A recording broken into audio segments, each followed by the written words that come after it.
कराची, ये नाम सुनते ही आपके जहन में क्या आता है? MQM, लड़ाई झगड़े, अल्ताफ हुसैन, टूटी सड़कें, गंदे नाले and every possible negative thing. A pokey old camel lumbers through the heart of a modern city, Karachi. This is the contrasting picture of a growing new country, Pakistan. 2022 में कराची में स्ट्रीट क्राइम के 56,500 से ज्यादा incident हुए, 19,000 mobile phone और 104 गाड़ियां छीनी गई, 13,000 से ज्यादा बाइक्स भी चोरी हुई। कराची की टोटल आबादी 23 मिलियन से ज्यादा है, जबकि जो वहाँ की पुलिस की नफरी है वो 63,000 है। सिंध पुलिस का लास्ट ईयर जो पूरा टोटल बजट था वो 110 अरब था, जिसमें से 47 अरब सिर्फ कराची पुलिस की तनख्वाहों में जाना था। और ये कितने अहल है इन तनख्वाहों के, ये आप सब अच्छी तरह से जानते हैं। बिलावल भुट्टो को ये तो पता है कि जब ज्यादा बारिश आती है तो ज्यादा पानी आता है, लेकिन उनको ये नहीं पता कि जिस शहर पर वो 15 साल से हुकूमत कर रहे हैं और उसकी तबाही फेरती है, उस पर उनको थोड़ी सी शर्म भी आनी चाहिए। क्या कराची हमेशा से ऐसा था? क्या ये मसाइल हल नहीं हो सकते? ये वो सवाल हैं जिन पर हम बात करेंगे, लेकिन उससे पहले मैं आपको सोल्यूशन बता देता हूँ हर मसले का। जब तक आप खुद इन मसाइल के हल के लिए आवाज नहीं उठाएंगे, अपने हक के लिए आवाज नहीं उठाएंगे, ये कल्चर खत्म नहीं होगा, ये मसाइल भी खत्म नहीं होंगे। अगर आपके घर के सामने कूड़ा पड़ा है, आप उस इदारे के पास जाएं जो कूड़ा उठाने का रिस्पॉन्सिबल है, आप जाके उससे सवाल करें कि आपने कूड़ा क्यों नहीं उठाया। लेकिन होता यहाँ पे क्या है कि आप सवाल नहीं करते और वो अपना काम नहीं करते। जब के इलेक्ट्रिक की वजह से पूरे कराची में अमवात हुई थी, तो होना ये चाहिए था कि पुलिस स्टेशन में FIR ज्यादा से ज्यादा होती, ताकि पुलिस वालों को पता हो कि यहाँ के शहरी बाशऊर हैं और हमें अपना काम करना है, लेकिन ऐसे होता नहीं है।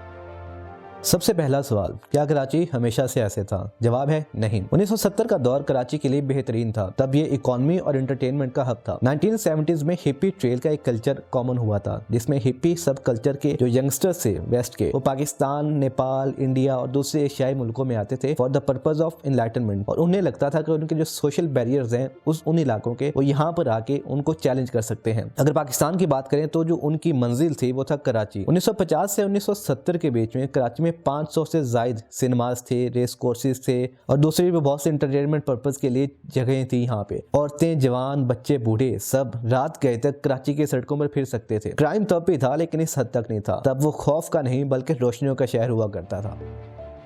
अब मेन मुद्दा यह है कि कराची इंपॉर्टेंट क्यों है। कराची को पाकिस्तान की इकोनॉमी का बैकबोन समझा जाता है। पाकिस्तान की दो सबसे बड़ी बंदरगाहें port of Karachi and port Bin Qasim यहाँ पर मौजूद हैं। सी रूट्स के जरिए से जितनी भी तिजारत होती है वो मेनली यहाँ पर होती है। It contributes 20% of GDP, 50% of total revenue and 47% of direct taxes. इसके अलावा सिंध की जो इकोनॉमी है उसका भी एक अच्छा खासा पोर्शन सिर्फ कराची से आता है। लार्ज टैक्स पेयर्स ऑफिस के डाटा के मुताबिक लास्ट ईयर कराची से 1595 अरब का टैक्स इकट्ठा किया गया, जबकि टोटल जो FPRN टैक्स इकट्ठा किया था वो 5,000 से 6,000 के करीब में है। एक शहर जो आपकी इकोनॉमी को संभाले हुआ है, आपको अरबों में टैक्स देता है, आपसे वो एक शहर नहीं संभाला जाता।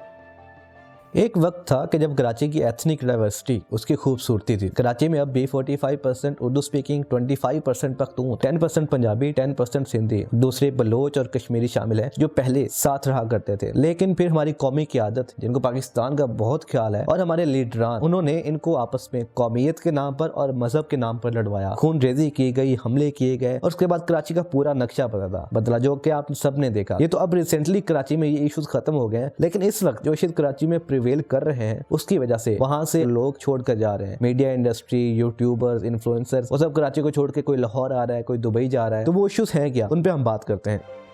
जो सबसे अहम मसला इस वक्त कराची वाले फेस कर रहे हैं वो है water crisis. Karachi water board के मुताबिक पूरे कराची में सिर्फ 7 वाटर हाइड्रेंट्स हैं, जिनमें डेली 50,000 के करीब ट्रिप्स होते हैं उन टैंकर्स के, जो वहां से पानी भरते हैं और लोगों तक लेके जाते हैं, जिसकी वजह से 20 से 30 मिलियन गैलन तक पानी लोगों तक पहुंचता है। लेकिन मसला ये है कि उस पानी की जो प्राइस है और क्वालिटी है उस पर वो चेक एंड बैलेंस नहीं है। टैंकर माफिया आलूदा पानी भी लोगों तक पहुंचाता है और वो भी महंगे दामों में। पानी जो कि लोगों की बेसिक जरूरत है, अब उसको भी बेचा जा रहा है और अनकरीब वो टाइम दूर नहीं है कि इसको और महंगा बनाकर जाएगा। इसके बाद हम बात करते हैं पब्लिक ट्रांसपोर्ट की, तो कराची 23 मिलियन की आबादी का शहर है और अगर वहां की बसें देख लें तो बाबा आदम के जमाने की बसें वहां पे चलती हैं। 2016 में अल्लाह करके एक प्रोजेक्ट वहां पे शुरू हुआ था ग्रीन लाइन का, वो भी बड़ी मुश्किल से 2022 में कंप्लीट हुआ है, लेकिन वो भी गवर्नमेंट ऑफ सिंध का कोई इसमें क्रेडिट नहीं है, वो भी फेडरल ने उनको इन्वेस्टमेंट दी है उसके लिए। इसके बाद हम बात करते हैं इनलीगल लैंड ग्रैबिंग की, जो कि पहले तो बहुत ज्यादा थी। China scheme, China cutting, Uzair Baloch जिसने हमारे सियासी जो रहनुमा है उनके लिए जगहों पर कब्जे किए और उनके नाम करवाए थे, लेकिन अब ये चीज कम हो गई है, लेकिन अभी भी कराची में एग्जिस्ट करती है। इसके बाद जो टूटी सड़कों का वहां पर माशाल्लाह से मसला है, वो तो हर